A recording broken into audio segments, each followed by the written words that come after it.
ঈদ উপলক্ষে চাহিদা বেড়ে যাওয়ায় কেজিতে ৫০ টাকা বেড়েছে দেশি মুরগির দাম। মাছের বাজারেও পড়েছে ঈদের প্রভাব। এদিকে দীর্ঘদিন পর চালের বাজারে স্বস্তি ফিরেছে, কমতে শুরু করেছে দাম। কারওয়ান বাজার ঘুরে মোহাম্মদ হানিফের ক্যামেরায় বিস্তারিত থাকছে আকবর হোসেন সুমনের রিপোর্টে। এখন যে কোনো ব্র্যান্ডের পুরাতন এসি বদলে নতুন ওয়ালটন এসিতে উপভোগ করুন 25% ছাড়।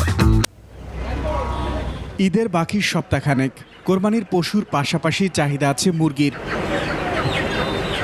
বাজারে ব্রয়লার এবং সোনালী মুরগি প্রতি কেজিতে 10 টাকা বাড়লেও এক লাফে 50 টাকা বেড়েছে দেশি মুরগির দাম। সোনালী মুরগি গেছে সপ্তাহ হারে এই সপ্তাহ আপনার কেজিতে 10 টাকা বাড়ছে, ব্রয়লারও 10 টাকা, দেশি মুরগিটা পাইছে আপনার কেজিতে 50 টাকা, আর লেয়ার মুরগিটাও পাইছে আপনার কেজিতে 15-20 টাকা।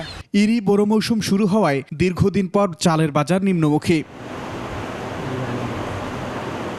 মিনিকেট, নাজিরশাইল 28 এবং পাইজাম সহ অন্যান্য চালে অন্তত 10 থেকে 15 টাকা কমেছে প্রতি কেজিতে।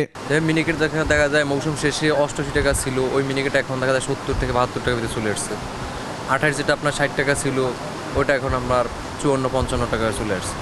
এই বড় মৌসুম উঠাতে এখন মোটামুটি চালের বাজার স্থিতিশীল এবং দাম কমতে দিক। নিত্যই বেড়ে চলা লাগামহীন তেলের বাজার এখন কিছুটা থিতু। তেল এতদিন বেশি 910 টাকা, এখন 900 টাকা রূপচাঁদা তেল, প্যারেস তেল হয়েছে 880 টাকা প্রতি তেল। প্যারিসে কমছে 20 টাকা কমছে, আর রূপচাঁদা কমছে 10 টাকা কমছে। সামনে ঈদ বলে মাংসেও ছাড় নেই। খাসির মাংস 1200 টাকা কেজি চলছে অনেক দিন ধরেই। যা ঈদের আগে বেচতাম, ঈদের পরেও তাই ব্যস্ত আছে, এখনও তাই ব্যস্ত আছে। অথচ গাবতলীতে দাম অনেক বাড়তি, এক একটা গরু 10 থেকে 12 হাজার টাকা বাড়তি। মাছের বাজার বেশ গরম। ঈদের সপ্তাহখানেক আগে থেকেই দাম বাড়িয়েছেন ব্যবসায়ীরা। আকবর হোসেন সুমন, 21 টেলিভিশন, ঢাকা।